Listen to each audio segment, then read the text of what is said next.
Hey, we're having a meal at church tomorrow and the menu's Mexican. So I got to looking around and I've got everything to make a Mexican bean salad. Real simple, real quick. I've got it chopped up. Let me show you how to put it together. Well, it wouldn't be a Mexican bean salad without beans. These are light red kidney beans.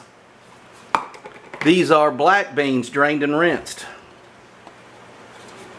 Both beans are drained and rinsed. The next major ingredient is corn, and I'm using frozen corn, but you could use canned.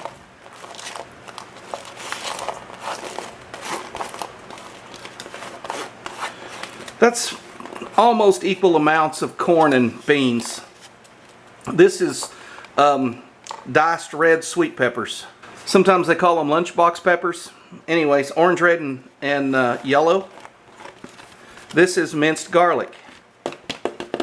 To that, we're going to add minced red onion.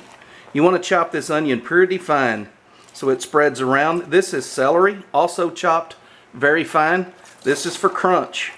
You don't really want to taste a lot of celery, you just want a little crunch in every bite. This is a green onion, and not all of it, just to taste. None of these are measurements, these are all according to your taste. And this is cilantro.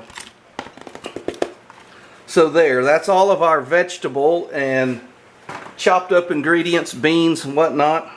To that, we're going to add some oil, and I'll be using avocado oil. You can use extra virgin, anything you want, your preference. Pepper. Cayenne pepper. This is my own that I've grown and dried. You don't want to get too carried away if you're fixing it for everybody. If I were fixing it for me, I would load it up. I put this stuff on everything. Goya, adobo, all-purpose seasoning with the red lid. Can't beat it. Your favorite taco seasoning or what you have on hand. I buy this at Sam's, this Tones, and I use it in just about anything Mexican. I give it a little bit of this. And last spice will be oregano, and we don't want much, but a lot of Mexican dishes have a little bit of oregano in them. That's probably enough. The juice of 2 limes. We're going to put 1 in there at first. We may have to add a second. We're going to taste it. I've got 2 limes here, and I'm going to start out just putting 1. It really depends on how much juice is in them, how big they are, how hard you squeeze them. There's half. There's the other half. Now let's give it all a good stir. This is when you get your payoff, when you see it. You want to stir this well because you have a lot of flavors going on in here. I like to make it a day in advance. Today's Saturday. I'll be bringing this to church tomorrow. Let's take a bite and see how we did.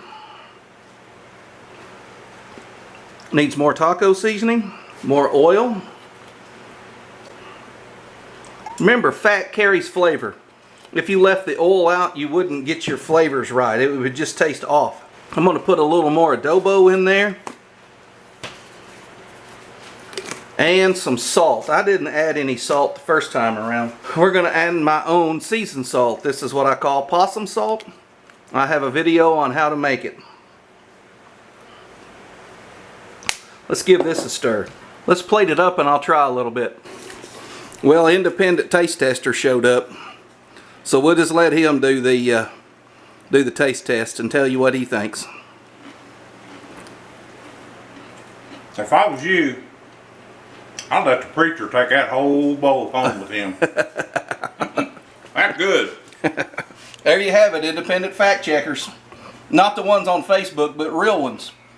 Yeah. Anyway, he brought me some sourdough bread and some, what is that called? Cheeseburgers? Cheeseburger buns. Cheeseburger buns that he made on his channel. Go check them out. Fitz Preacher Farms. We're going to eat a little bit of this. We don't want to poison the church tomorrow, and we want to make sure it's edible.